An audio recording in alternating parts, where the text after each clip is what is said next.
Good evening, YouTube family. Tio here with Simplistic Fishing, back at you tonight with another lake breakdown. I think I talked to you guys about it in the last video. I've been breaking down Lake Texoma.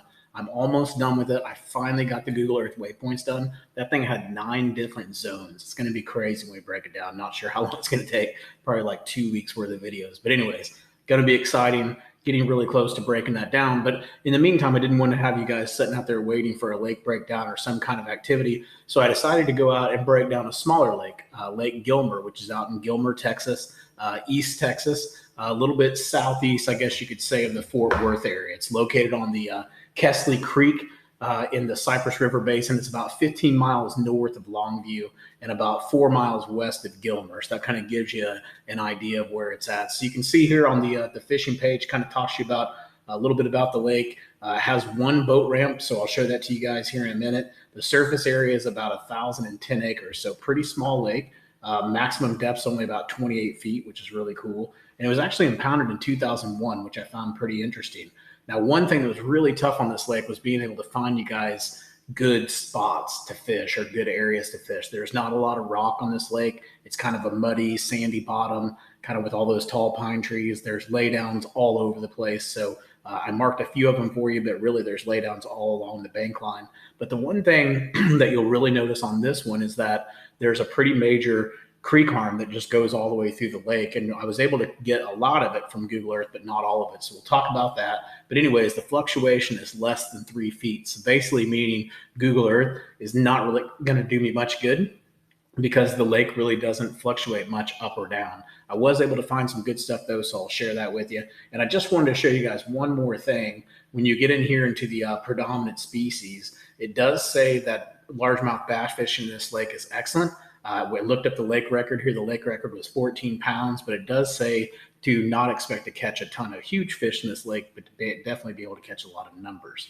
So it looks like not only do they have bass, but they have catfish, crappie, and sunfish or bluegill. So all kinds of good stuff going on in this lake. Let's go ahead and jump into it. I'll show you what I was able to find as well as what I could find on iBoating from the maps. This one's a little bit tougher. These smaller lakes are always tough to get information on, but I'm going to share with you what we've got. So here we go.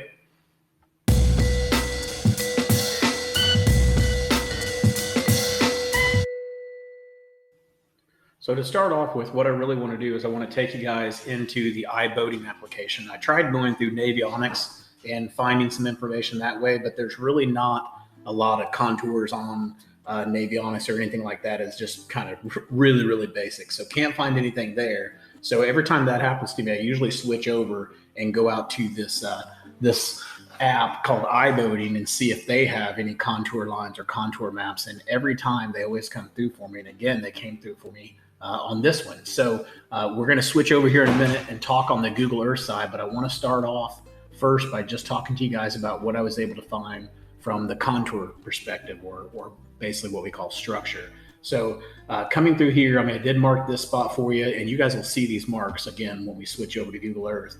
But there's not really too much here. You got a couple points. This area right in here looks interesting where it has a flat top and some breaks right in here.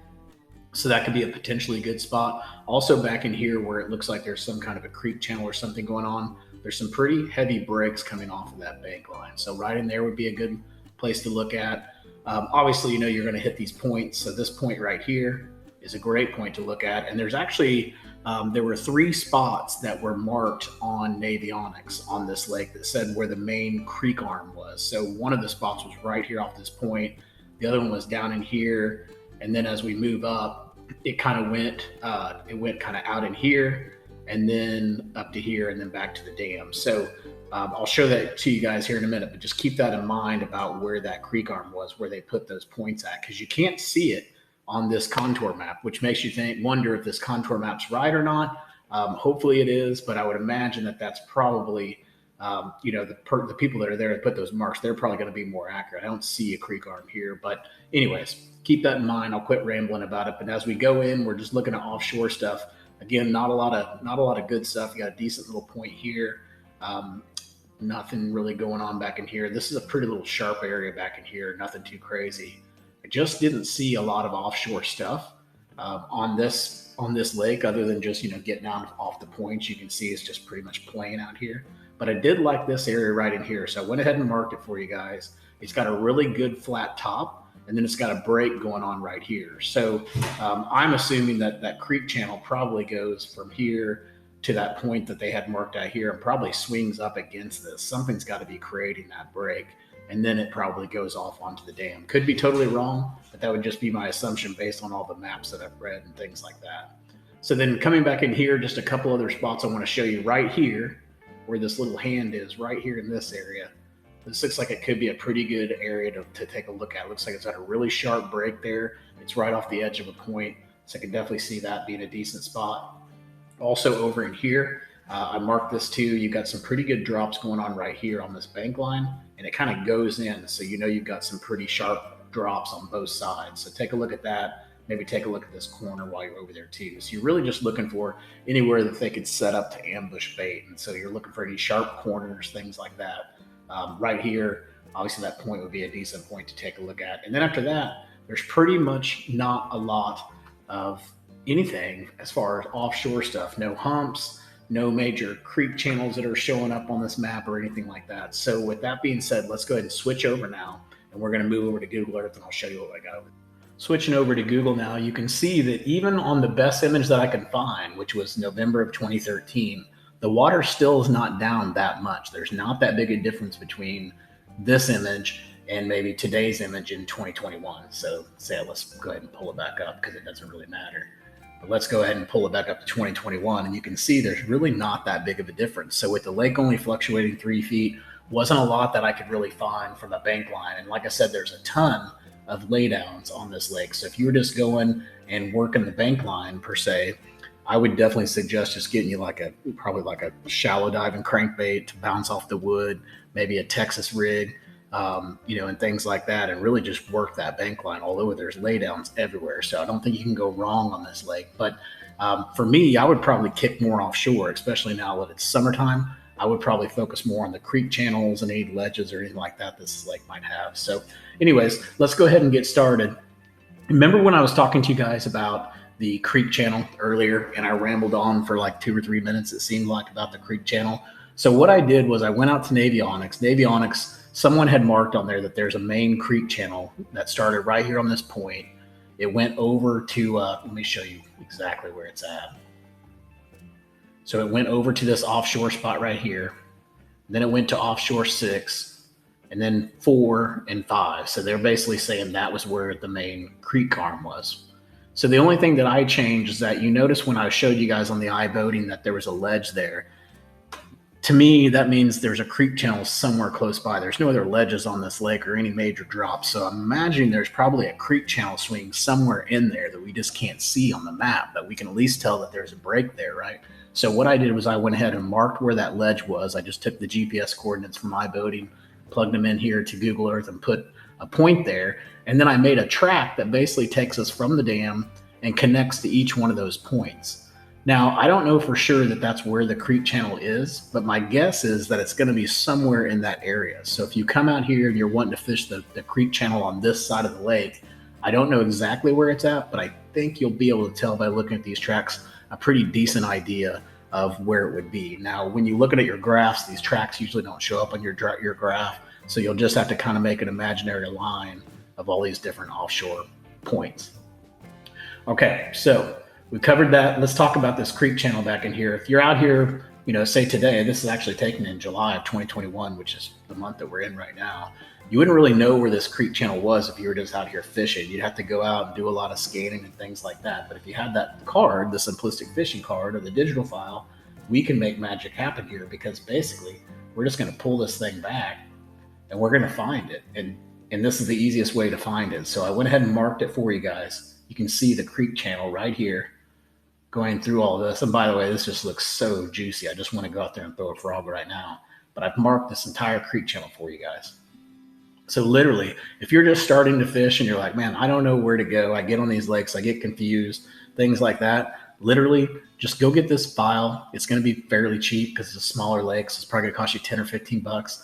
Get the file and then go out here and start right here at this first creek channel thing and just fish that entire creek channel. And I guarantee you, I put money on it, you're going to run into fish at some point in time in that creek channel. It just looks so juicy and so inviting that I would spend the majority of my time back there, unless it's just so shallow it's not worth fishing, but it looks like it's definitely worth going back there and fishing.